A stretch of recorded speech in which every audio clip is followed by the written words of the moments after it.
My face currently feels like I've been run through by Tom Stewart. Puts it to the top of the square. Oh, beautiful little fist in there by Dale. Crucial centimetre moments. He definitely has a bit of the Belcho spirit. As I have a bit of the Belcho spirit.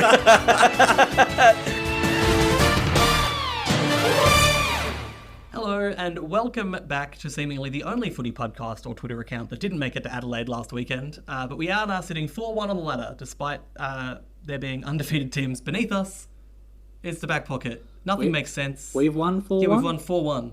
What did we lose?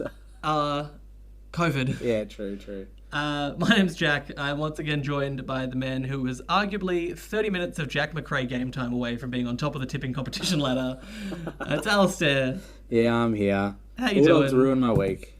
Oh, I feel like they've ruined Bulldogs fans' weeks. I feel like more. if they'd won and you were mad, it probably would have ruined my week. We could have so. both had an awful Saturday. Yeah. Instead, we both had a reasonable Saturday. On the podcast. On the podcast. I forgot to open it. You dickhead. Alright, if you've tuned in before, you know how this works. If you haven't, we're giving our 5 through to 1 votes for the best defenders of the week based on defensive or intercept efforts. Alistair, who is your 1 vote? A, B, or C? Pick one. B.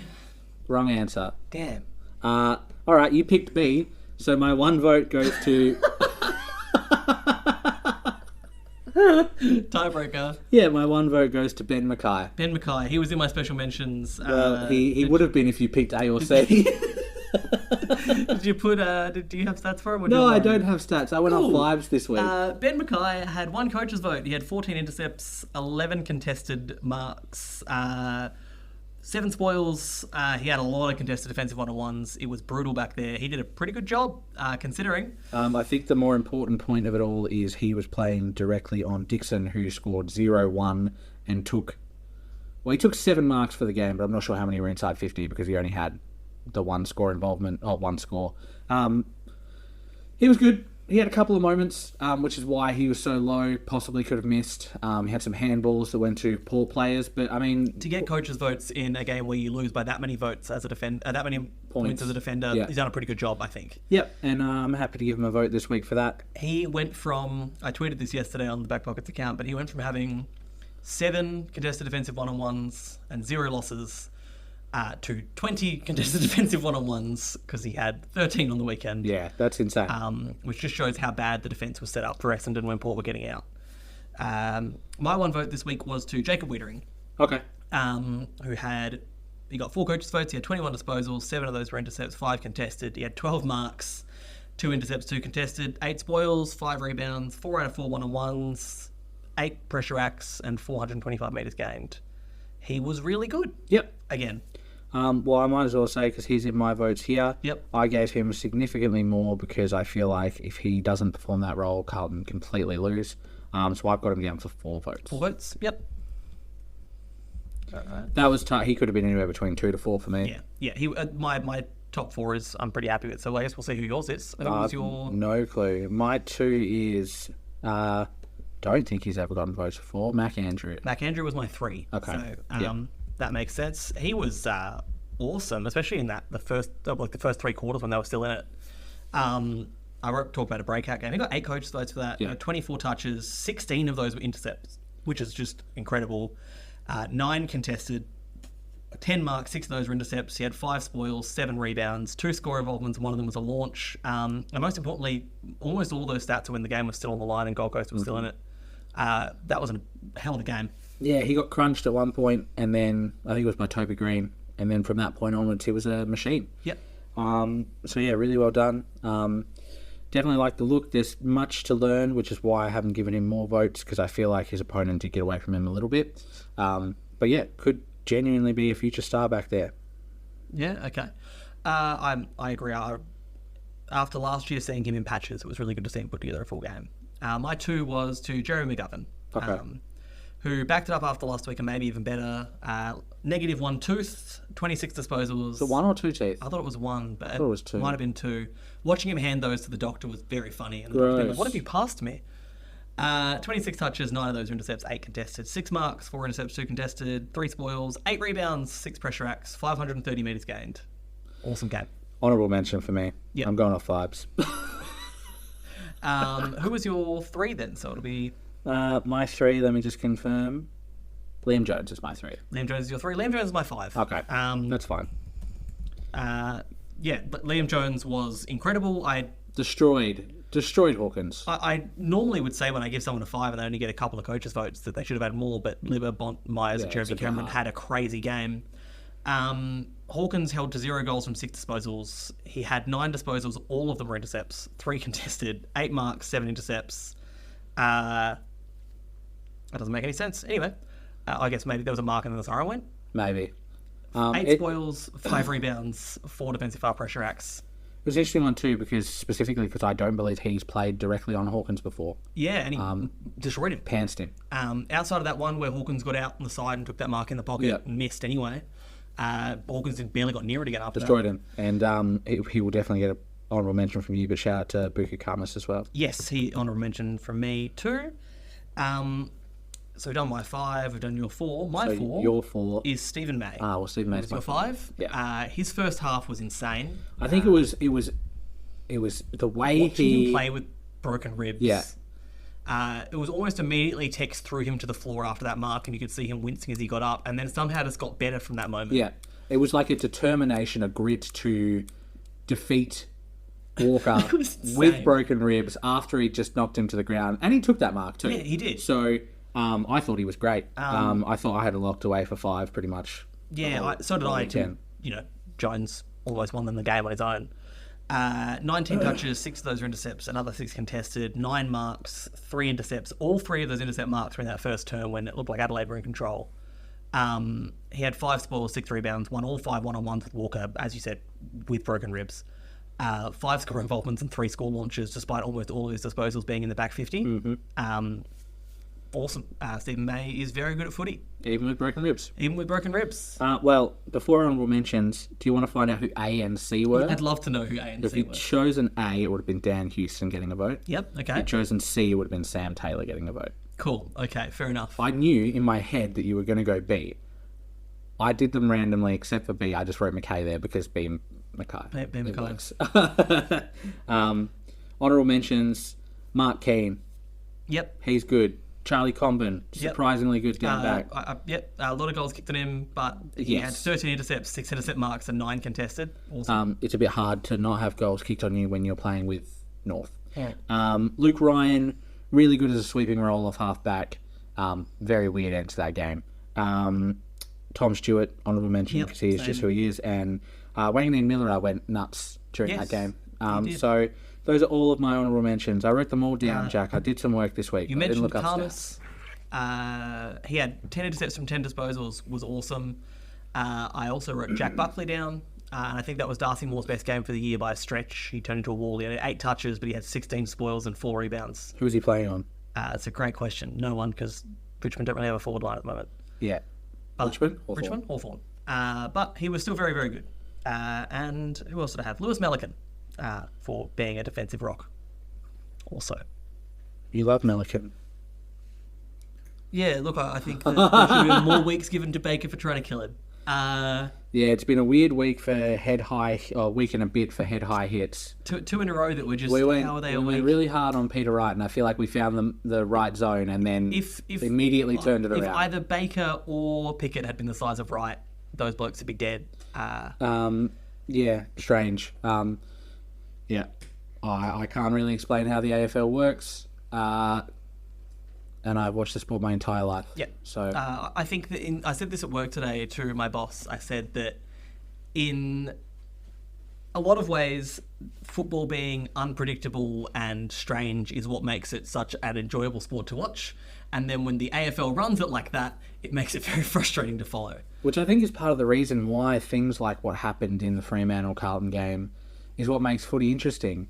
A mistake was made that potentially led to a team losing a game, and if we have captain's calls and reviews that are already slowing down our game, I think it loses a bit of that crazy magic. I agree, and the amount of touch we see throughout games, like all the time, that are missed calls, it's only when we see the ones in the last couple of minutes that people get up in arms about. I would very much like to go on record that A, It was touched. It was touched. The first touch, absolutely. The second one, never that doesn't been matter. But yes, that was touched, and if there had been a captain's call, they could have overturned it. But the ruling on it is too ridiculous. I saw Caleb Sarong say they're not asking Jordan Clark to change. I was like, I would be if his immediate reaction in that situation is to get stroppy. What do they do if it is touch ball up? If you review it, yeah, that's If the they problem, review isn't it, it? so it'll be a ball up in Cullen's forward 50, Which could result in a goal. where they anyway. just got a ticket mark It's away. like we said about the grand final with that Lockie Neal. advantage decision. Collingwood were rebounding everything in that last quarter. Like, there's still no guarantee that would have won them the game. I'm sick of the South Australians and particularly the Corns family. My silly back pocket Tribune headline. What is did this? you write one down? The outlandish headline. I don't know whether I like Adelaide. The podcast ends, and then I go away for 6 or 7 days, and I live my life, and then I come back today and I go, oh, I didn't do any of those silly segments.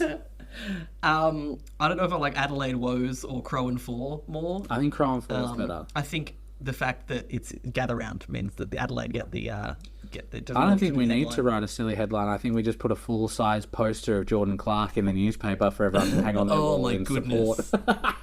There was this week has truly brought out the dumbest in football fans. Between both this and the Finlayson incident, I saw a Jordan Clark one where someone after the Finlayson thing happened and it was handed out today, the West reported on it, and someone said, "Well, are you going to put a photo of him in the West as well?" It's like, they're very different things that happened. I don't know how to explain to you why you might support Jordan Clark and I don't not think Jeremy I would Finlayson. put a poster of a man who said a homophobic slur on my wall. And admitted to it. I mean, that's the one thing in his favour is he admitted to it very quickly. And the AFL apologised. said today that's why he got a lessened sentence. Yeah, you reckon he would have got the full 6? Maybe 4 or 5. I don't think it'll give him 6. I think that there's also he is a man who's under a fair bit of stress currently with his home life. If we're playing that game, excusing it. And he's also, I was saying yesterday, I don't think Jeremy Finlayson is intelligent enough to have thought out dobbing himself in to get him a lighter sentence. I think he probably was stupid enough to say it, and then maybe told the port staff that you got to do this. Yeah, I think that he's not playing manipulative games there to try and lessen his sentence. This is the dumbest thing I've ever seen on a footy field. I think that's a Sava Radikalia. I don't know if you wrote down hops and flops this week. You said you didn't prepare much. I can just do them. I can just do them. My flops were whatever that boxing shit was on Wednesday night last week. What boxing shit? Where a bunch of former players and current media personalities started punching each other in the head. Yeah. Despite the fact that we're like, we're taking head injuries very seriously. Let's get a bunch of former players who probably already have concussions to punch each other in the head some more. They joked about it throughout the week on their respective panel shows, so it is shit. My Finlayson was my other flop. Just everything involved with that. I was just going to say Essendon is a flop, 100%. Yep. That was really bad. They were. I after that first quarter, which I watched at the gym, I said I'm not sure whether both of these teams are okay or both of these teams are bad. It turns out that Port just had a bad first quarter, and that was right with the second one. That was a horrible game. Yeah. I would say my other flop is Dissent. I don't mind Dissent as a rule.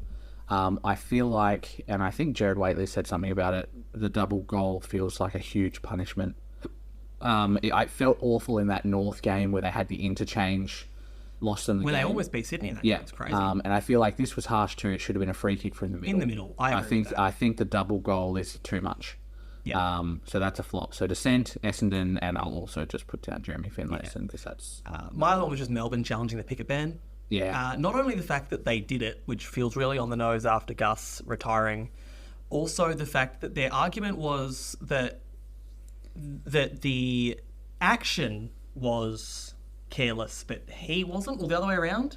David Zeta literally tweeted, I've done a lot of these and this is the stupidest one that ever worked. I don't know what Melbourne thought they were going to achieve with that. The photos and the footage were just cut and dry. He jumped and he braced and then he went, boop. Yeah. It's the third time he's done it in 25 games. He was doing it in junior football. I don't think that there is any path forward other than for someone to force him to stop it. And the AFL should have given him 2 weeks, I think, minimum. They didn't give him enough weeks against Bailey Smith. Didn't give him enough this time. My pops were the chickens at Mount Barker. That was funny. I enjoyed that. Was really that. funny. I was just going to say Gold Coast Youth. Yeah. Buka Kama's coming of age game I put as well. Yeah. And Harley Reid. Harley Reid is absolutely... If you don't have Harley Reid as one of your pops, then you're an idiot. I guess I'll have to be AFL siding it and say Darcy, because he got the rising star over Harley Reid. He was also good. I was very worried that he was going to win them that game. Yeah, you were very annoyed. So tall. He's so tall. Really weird kicking action, but hey, it works. I've got a fun version of my questions for you this week. What are the questions? Which club's Big Footy board was this on? This is a thread.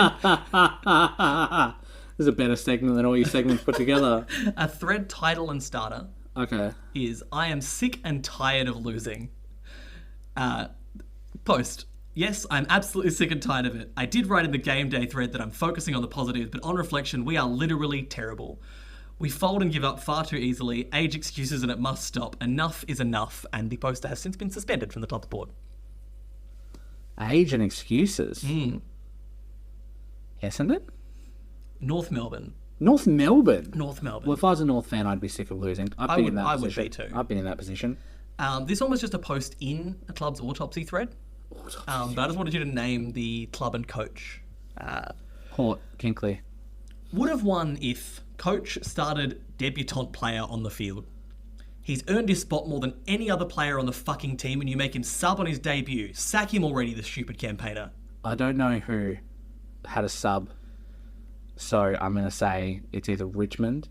It's Richmond. Okay. They want to sack Uze for not playing McAuliffe on the field, who came on for the last quarter and had 4 touches, 1 turnover, and 0 score involvements. I thought the other option would be Adelaide. I don't know who their sub was. I don't think that was going to win them the game, frankly. You don't understand. If he'd started at the start, he would have got more disposal. You're right. It's like the idiot. it's like the Finn McRae paradox. Yeah, those are fun. Of all players with 50 contested defensive one-on-ones last year, who had the lowest loss percentage? Lowest loss percentage, Sam Taylor. It wasn't. Sam Taylor was 3rd. Jack Buckley. Not in the top 5. I actually wrote the top 5 down for you this week. Thank you. It has to be 5. Writing down the top 3 is idiotic.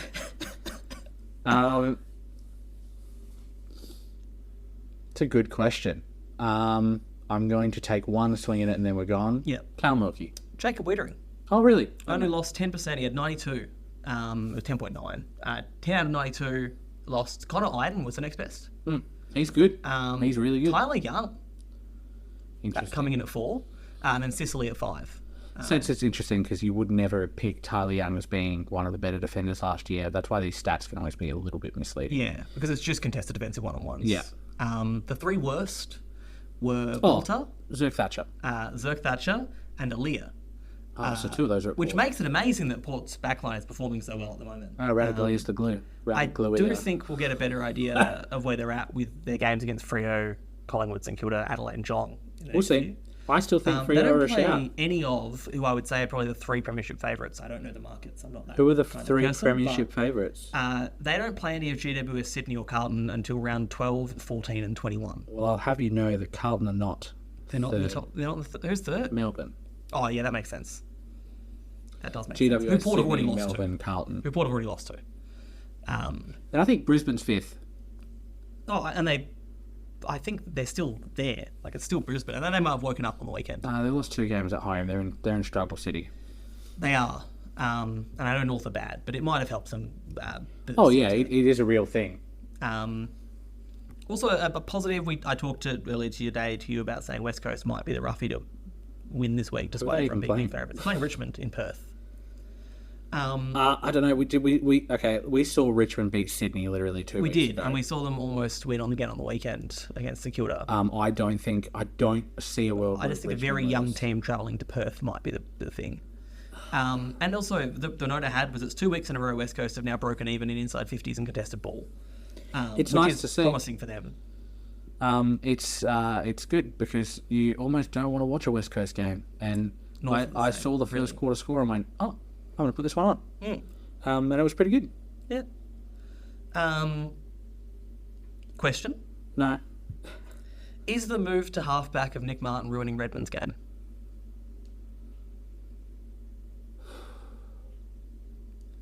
Maybe. Like, I feel I think like... Redmond's more defensive. I do, but he's not having anywhere near the aggressive impact he was Because I think last that's I guess, the role change. He's doing more of a defensive lock than he would. He would be doing both. Which is because Zerkatch is gone, right? Ridley's also out, so Yeah. he does have to cover that more. But I feel like, he's having so much less impact than he was. Maybe I'm wrong. Didn't they drop Laverde as well or something? Or am I making that up? I'm not sure about that one. I can't remember. But either way, Anyway, yes, I would say potentially. potentially. Yeah. Oh no, Laverde played. Never mind. Maybe he's injured. I can't remember. I totally forgot that Pal Pepper was suspended. He got suspended in pre-season. the preseason. Until today, when he I back was this looking week? at my when I was looking at my workmate's fantasy team, I was like, why is Pal Pepper's fantasy average 0? Has he not played this year? I've watched Port's games. I should have known that, and I just forgot. Yeah. Could be an interesting addition, to be honest. He could be. I don't know if it'll help them or ruin their structure. I feel like you often see that with teams where a player It comes could back just be in. a case where Mac and Cheese is out. I'd rather Pal Pepper in my I'd have team Pal any day. Pepper and McEntee for sure. I call him Mac and Cheese. Mac and Tea. Yeah. I made some ranking tables over the last couple of days. I made a couple of them in bed last night because I couldn't sleep. And I realised very quickly that it's heavily influenced by if you've played West Coast yet. And I think they'll sort themselves out. I changed the model a bit and redid last year's, and I was like, I feel like these look a bit more how I felt last year went. But yeah, this year's is so pumped up by if you've played West Coast. Just West Coast? Not well, some teams have played North, but it's mostly the teams that have played West Coast that are sitting up the top. So, Port, GWS, Bulldogs, Yeah. are all hugely... Yeah, the Bulldogs stats looked insane based on Yeah, what you theirs showed got me. dropped a bit when I changed it to the different system, but Yeah. still having played West Coast helps. I didn't like the first model I made because it too heavily favoured teams that might have only been marginally better than another one. But it was just a points-based system, like a ranking tier-based. So I changed it to a points off of the middle. So everyone started at 100 points, Oh, I'm too dumb for stats, Jack. and you lose points if you're worse than average, and you gain I'm losing points if you're points better. right now. And that made a bit more sense. So that worked, and... Keep an eye out on those I'm assuming, at the back pocket. At the Back Pocket AU on Twitter, and I'll actually keep updating that because now I've made the table. I believe it's X, Jack. Yeah, well, you type in twitter.com. If you type in x.com, I don't know what comes up, and I'm concerned that it might be pornographic material. So, who knows? Not on X. Not on it. Yeah, no, never. Probably less bots on that one, I'd say. Maybe. Maybe. All right, what's your game of the round? This week, Yep. Freo Port. It's the only one that looks like it's going to be any good. Yeah, it's a weird week of potential smashings. right? Adelaide could come out firing against Carlton, finally. I also think Essendon could be very upset. And who knows with St Kilda, if they get a really dour game going against GWS, especially being played in Canberra where it could be horrible weather. That'd be a huge upset. But yeah, I just think it's a really weird week where almost every team that is the favourite is such a solid favourite. Well, looking at these odds that I've got in front of me, No one's got lower odds than 275 who isn't the favourite, which is... well, all of the favourites are like $1.30 or less. Yeah, which is crazy. You normally see at least one week where it's close to even money. Richmond are playing West Coast, and their West Coast odds are $3.40, which is home. ridiculous. Against a team that's expected to finish bottom four. So yeah, long odds on North though, $12.50, Yeah, it's huge. I mean, it's in Geelong. worth a shot. Worth a shot. We do not encourage condone gambling. In fact, we discourage gambling. Yeah, If anything, I'm just having fun. I would like to have no more sports bet ads ever. I don't want to be sports gather round guy ever again. Oh, I hope someone grabs him by the jacket and throws him in that fucking river Jonathan Brown couldn't kick into. that was embarrassing for Jono. That was Terrible, the build up. Yeah, I don't know. I'm going to pick Western you know what the Bulldogs river Essendon. Do I know what the river in Adelaide's called? Yeah. Adelaide River. I don't know if that's true or not. I doubt Do you know what it's No, called? I don't. That's what I mean. Well, Like, because they talk about the kick across the Yarra. yeah. Hold on. River at Adelaide Oval. And Adelaide Oval. Isn't that where it is? It's the Torrens. I did know that, didn't I? You fucking did, you idiot. Yeah, I didn't know What are that. you doing? Lift your game. Sorry. I couldn't have kicked it over the Torrens either, frankly. So, are we adjusting? Are we round 4 and calling the Brownlow for Heaney? Just about. No one's ever had more coaches' votes or AFL rating points after 5 games than Heaney does right now. And the only 3 that are below him won a Brownlow. Yeah. I think they said it was Ablett, Fife, and Lockie Neal in respective years where they had that run at the start of the year, all won the Brownlow. Yeah, he is in some of the most incredible form I've ever seen a footballer in. If he has 2 or 3 more games like this, like in the next weeks, it's pretty much They'd probably over. pay it out. Yeah, they might. The only thing I can think of is maybe they're leaning on last year's votes where they give more to Goulden. And it's so funny, like I still feel like our call of Green pre-season is Green's still good. playing really well. But Heaney's just playing. The way Heaney's playing, they could lose by 50 points, they'd still get 3 votes. Yeah, he's in incredible form. Bontempelli obviously is also still in. Like, he's always in Bontempelli form. contention. He never seems to get the votes that he deserves. He's one of those players that I don't know if it's just the fact that he has such lofty standards that umpires just expect so much from him every week that he doesn't get the votes he should. I don't know. He's one that I am firmly in the bank of. If he wins a Brownlow, even if he robs someone who probably deserved it more, I'm He fine. probably deserves one. Yeah. He's not retirement age. I'm not taking him out back and shooting him, but he is getting a few years away from. Maybe it's not going to happen. Happen for him. What are your thoughts overall on Gather Round? It's cool. I like Gather Round. I just think it needs to be other places. I have come back down. I believe last week I said do 4 gather rounds. Fuck it, do 1 in each. I think opening round could service Queensland and But New to South actually Wales. play games there instead of just If 4 you do games. all 9 games there, keep calling it opening round, and then just call the next round round 2. Yeah. Play the 2 home games for the Brisbane sides, the 2 for the Sydney sides, and then just have your miscellaneous games between them. Have 1 in Canberra, that way you have 4, 4, and Yep, 1. 4-4-1. That works. Then, and I mean, this is the problem they had with Sydney this year, is there haven't been many games up there since. Make sure that one of those 2 home sides gets a game there the next week so that people can continue going. And then I think you can swap gather round each year between WA and South Australia. I think for the meantime it works in South Australia. I think there needs to be concessions made in WA. It's close enough to Melbourne that fans go. After listening to people talk about it and reading things, I think the fact that it is central, people from WA can fly and drive over, same from the eastern states, it feels like a good place for gathering. Almost everyone who I would refer to as a friend of the show, i.e. people that I talk shit with on Twitter that also do dumb stats, was there. Like, almost everyone went over for it. And, like, I get that vibe, and I wanted to go, but it's further from Perth, and it's so early in the season, I forgot.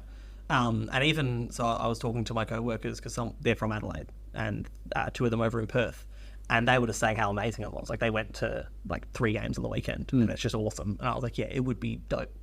I think you can do something similar in WA, and I know I'm biased because I live here, but I think we proved with the grand final and Dreamtime that we can have big games here. Yeah.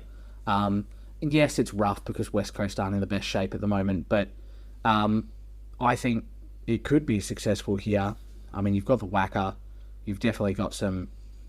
Like Leaderville and Claremont could probably hold reasonable sized crowds. And that would be good to have AFL games at those grounds. Be cool. Joondalup, I think, is pretty big as well now. I think they're all about. I mean, you go to all of these places. I don't go to Joondalup. Joondalup and Rush on the others haven't worked. I think they're the 2 biggest. Yeah, so I think it's definitely possible. And I think WA has stuff to offer. And there's an appetite for footy here. Like you said, we saw that with like Dreamtime selling out immediately in the grand final, having the biggest queue you've ever seen. Have a game up in Geraldton. Could you imagine? 10 people show up. That's rough. I think the people of Geraldton would definitely show up to a game of AFL if you play it out there. Oh, yeah. And they've got a stadium too. They play Waffle out there once or twice a year. Yeah, that's what I'm saying. You definitely have one of the games up there. Yeah. I think that would be the benefit of WA, is that we've got some grounds that are in the middle of nowhere that people from that area would definitely show up to. So it would be cool. And I mean, you probably don't want to take it away from a West Coast or a Fremantle, but if you have 2 well-supported sides, like we said last week with WA, Carlton, Essendon, Collingwood, Hawthorn, Geelong, any of those teams getting a game in down south or in Geraldton or something like that would be really good. I mean, remiss of me to credit Eddie Maguire with any good ideas. Oh, boy. But Zaid, if you're listening, thanks for sending me the video that I saw this in. Eddie Maguire suggested that why don't we have games where Collingwood and Essendon both come to Perth? They both play Freo, they both play West Coast, and then they play each other here. Well, that's kind of what we did with the Bubbles. Yeah, with the Bubbles. And that's what he said. He said about how successful that was. And with teams that big, you'd still get the crowd. You'd still get the sellout crowd. I think the concession is that if you do that in West Coast for Essendon and Collingwood, they're not going to South Australia that year. No, yeah. Unless outside of gather round. They're getting the concession. I believe it's, I don't know if you read about it. The clubs will get money for... They get money and then they're guaranteed to have one less away game interstate that year. So it's an unfair fixture. We've said that every fucking week of our fucking life on this podcast. Yeah. But... Well, I can't remember what I said about... I made a joke about it earlier today. I was like, because the AFL is obviously an equal and fair fixture. But the things that just happen every year that the AFL locks in that obviously ruin the integrity of the fixture. I mean, how do you do it? Do you do a carnival of footy, bring two teams? I can't do it. Yeah. No, it's hard. I'll Easier in South Australia and Perth where the teams share a ground, whereas in obviously New South Wales and Queensland, the teams don't share the same stadium, which makes it trickier as well. But I mean, it's not hard to travel. No. When you're there, if you're already staying there. But I just mean, like, how many Melbourne teams are there? 10. I just leave North and St Kilda to play 3 times in a row together in Melbourne. And the Bulldogs. Sorry, Bulldogs, that's really rude. I think there's also a problem of, like, if you went away from the Melbourne sides, I think the Suns obviously struggle to get a crowd here. I think GWS would get a crowd here. I think the Suns would struggle. I also think people in Melbourne would be pissed. Oh, yeah. They were pissed that they didn't have anything in opening round. Yeah. They were like, we've got to wait 1 week for football? And anyone in Perth's like, yeah, man, it's crazy, right? Imagine. We get 1 game a week. And, like, I get it. Like, as... Obviously, there is a lot of, people who are very Vic-centric. But, like, when you go to the football in Melbourne, it's crazy. I went to a Western Bulldogs Collingwood game at the MCG when neither of those teams were doing too great. And it was still packed. I had set up the top, loud, crazy, fans going off. Like, even when teams are shit, footy in Melbourne's good. Whereas when teams are shit here, footy feels like a funeral. Yeah, like sometimes you're riding on the train with those people to the game and you're like, you have no energy going to the game. Your team hasn't even played yet. Shout out to our man Tim, who is a meme for Is a leaving the meme. West Coast game early. Which is so funny because that was from like a year when they were good. He's like, oh, we're up by 80, let's leave, lads. And like he left because his brother was his lift home from the station. So he's like, I guess I've got to leave. And he's just like fucking front and center in that photo that they post now that they're bad. Oh, that's so funny. It would be hurt. It would hurt. That's why I don't go outside. Oh, yeah, no, that's rough. You said we talked about this yesterday, I think, but you said Carlton do come later to play West Coast this year, is that right? I believe so. Let me just check my little app here. They sacrificed one of their Perth games to play Freo in Adelaide for gather round. I swear it was late in the year. I believe it. Round 23, Optus Stadium. Yeah, it's so far away, it's crazy. I think we only play Freo once. Well, if you play them twice, it'll be in Melbourne. Won't matter, because that was the Freo home game. True. Yeah, no, just West Coast, round 23. Yeah. I don't know how that's relevant to anyone else who's listening to the podcast. No, I was just asking you, because we're talking about going to the football. Yeah, long time for me to go to a game where I can actually support a team that I like. I saw some Bulldogs fans before the game. I saw some Bulldogs fans before the game on the weekend saying that they were like, well, at least this year we're playing Geelong in South Australia. Yeah. And then they were like, oh, what's that? We're also playing them in Geelong later in the year? I was like, that is rough. That's really rough. Bogey teams are just real. Like, Hawthorn is obviously one of Collingwood's, and they still almost got it done on the weekend despite ridiculous, like, no one would have thought they'd even get close. Bulldogs to Geelong, like, even that one last year where Geelong were in front at half time despite being out and dead. Teams just have teams they can't beat. Yeah. And it's very real. Obviously, Carlton's Adelaide in Adelaide. They still haven't yes. done it yet. But the thing is, as soon as Carlton play at Adelaide at Marvel, Stumped. Totally different. Yeah. Whereas of the last 5 games, the 2 at Marvel, Carlton won, the 3 at Adelaide over Adelaide won. Whereas for the real bogey team was Hawthorn for a long time for Carlton. I think it was like 17 in a row or Hawthorn something. for Brisbane is still a very real thing. But that's, I think, mostly because Brisbane tend to play Hawthorn in Tasmania. That's one of the games at the AFL. Does anyone have GWS as a bogey team? Geelong. Oh, yeah, they can't even beat them at home. They can't even beat them at home. They can beat everyone there. Except for, I was laughing about that. There was the AFL came out with the ruling today with Geelong's new stadium size. And they were saying that they can play a home final But only if the expected crowd is less than 55,000, e.g. against GWS or Fremantle. I was like, oh, so the 2 teams I wouldn't want to play there. That's good. That's great. That's. I just think, and I know it's a disadvantage, but like I feel like most teams should just play there, because if you don't and then you have to play there in a final, you're fucked. Yeah. Key example being when Carlton went there and didn't realise about the wind. And then they went back 2 years later and won. I think it's an interesting one. I don't see why, for home and away games, why teams don't just play there now. I think it's very silly. It's a big enough stadium now that finals, maybe I get it. The AFL has their rules about Victorian teams playing at the MCG. I guess It's also true for... Because I'm someone who supports a Victorian team in WA. I can see my team once or twice a year. Yeah. You can see your team 12, 13 as times. many times as you want. You get to miss one because it's at GMHBA. Like, St Kilda didn't get to play their home final at... Wrong. For the they same should have reason. played at Marvel. Because the AFL has that rule about games at the MCG in each week of finals. That's wrong. It is a stupid rule. Like, teams have home grounds and they should be allowed to play at them. I do think there are certain Geelong games that should be the MCG. Yeah, I think when they play Hawthorn and Collingwood for sure. Absolutely. And potentially if in future they get a rivalry going with Essendon, those 2. But everyone else I'm fine. Richmond, Carlton, Well, the Essendon playing in Geelong for the first time in ages last year. Yeah, and I think we all saw why those games shouldn't be at the MCG at the moment. Yeah, we did. So if Essendon are to bring themselves back up and can start challenging Geelong, cool, play to the MCG where you can get 80,000 and the fans are happy to go. But at the moment, they don't care. No. They're barely going to games that their own team's playing in. No. I'm with you. And you know, you wouldn't force...